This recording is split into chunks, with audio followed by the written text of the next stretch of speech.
One of the things that we found this week in getting ready is Molly Hemingway piece in the Federalist talking about the word theodicy. And I'd never heard this word, but it is it attempts, she says, to defend God's goodness and omnipotence in light of the existence of evil. Why do bad things happen to good people, or something like that? Well, I hadn't heard of that. I know the concept, but I hadn't heard of it put that way. But her argument in her piece in the Federalist is that this is how the left treats government as a religious being, even, and that if there's something wrong with the way that government is operating, there are other causes than the inherent goodness of government, and that they have to, because it's a religion to them, they have to frame arguments this way, that there's not enough funding, or there's not enough attention, or there's not enough what's the word I'm looking for, awareness of an issue, because if there were more awareness, more people would support more government spending about whatever it was. And so she goes into the way that this is used, and she cites some examples of leftists really reaching for this. She says, instead of contemplating how fleeting and out of control life can be, we begin with the question, why do bad things happen to good administrations? And then parenthetically she says, trick question, the conservative or libertarian might respond, there are no good administrations. And so it requires that you defend the goodness of government control or subsidies or whatever, because government is not fallible. We're the ones that are not doing it right by not funding it. And though it's a heinous and crazy perspective, it makes sense of what they're doing. It's really weird that you put it like that, and that she puts it like that. But it is a really apt comparison. Mm-hmm. But this isn't a god like the Christian God. This is a god like Zeus.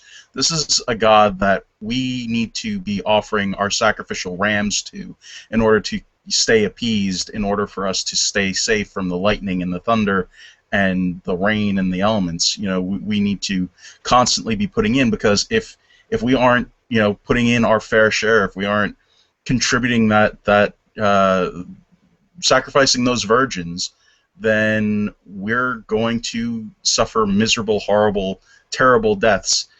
And yeah, it's a very pagan religion type of thing. You're exactly right, and that makes more sense than comparing it to the Abrahamic religions, because the God of Abraham that's a whole different thing.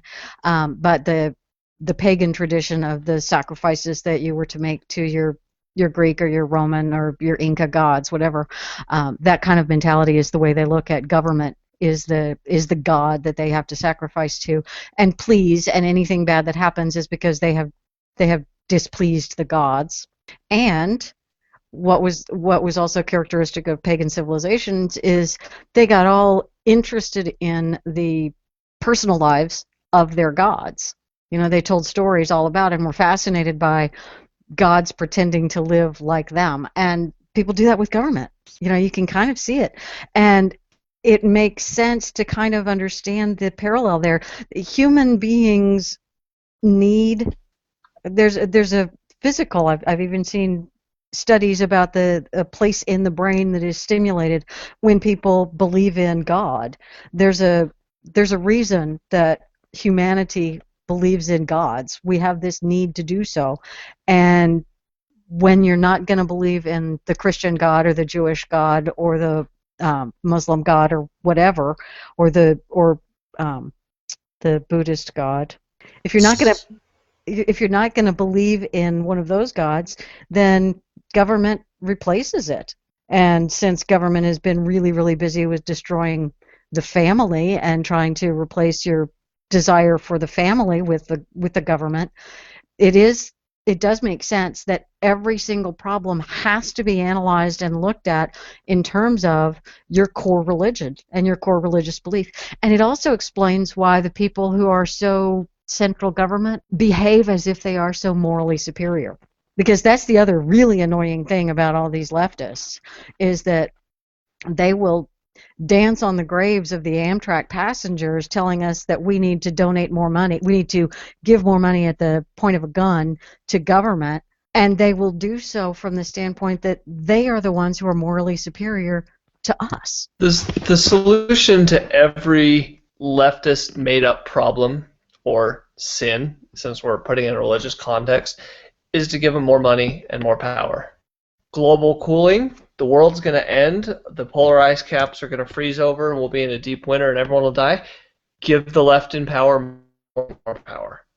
Global warming, the ice caps are going to melt and we'll all be underwater. Give them more money, give them more power. Climate change, we're not quite sure what's going to happen, but we're all going to die somehow. Give them more money, give them more power. We have a stock market crash. Give those in power more money and more power. Every time, whatever thing they feel like trumpeting at the time, that's always the solution. Give us more. As Andy said, feed us more virgins. Sacrifice more children to us. Whatever. That's always the thing. Give us more money, give us more power. They didn't even have all of the passengers accounted for before the leftists in the media and in government blamed it on budget cuts and began to scream for more money. Never let a good crisis go to waste. You have people dead, and they immediately use it for political gain.